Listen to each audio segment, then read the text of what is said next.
दर्जी थी। ठीक है, सभी बच्चे ध्यान से सुने, फिर मैं आपसे उसके बारे में क्वेश्चन भी पूछूंगी। एक बार एक हाथी और दर्जी दोनों क्या थे? दोस्त।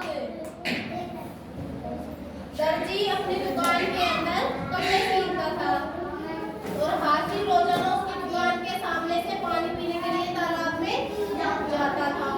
तो जो दर्जी है ना, रोजाना हाथी को खाने के लिए कभी कुछ देता था और वो अब उसको खाके और फिर पानी पीने चला जाता था। फिर एक दिन क्या हुआ, दर्जी अपनी दुकान के अंदर नहीं था, उसका बेटा था। फिर उसने पता है क्या सोची, दुकान उस दर्जी के बेटे ने, वो जैसे ही हाथी तालाब को पानी पीने के लिए जाता था तो उसकी एक सुई उठाई, उसकी सूंड में चुभो दी सुई को।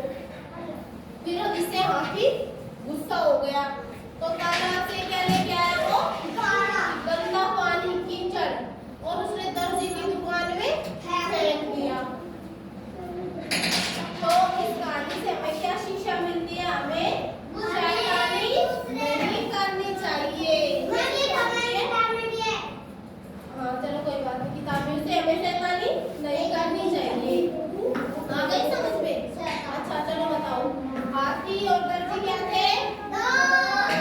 दोस्त। दर्जी ने हाथी की सूंड में क्या छुपा दिया? सुई।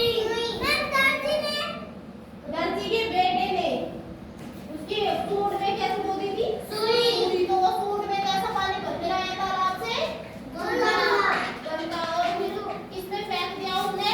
दुकान में। दर्जी की दुकान के सारे कपड़े क्या हो गए? गंदे हो गए ना सारे कपड़े। अगर वो हाथी की सूंड में सुई नहीं चुभोता तो उसके साथ ऐसा नहीं होता और वो सारे कपड़े भी ठीक रहते और उसको कुछ खाने के लिए दे देता। इससे हमें यह शिक्षा मिलती है कि हमें किसी भी बच्चे हो चाहे कोई भी हो, उससे हमें शैतानी नहीं करनी चाहिए। अब थोड़ा सुनाया जाएगा, चलो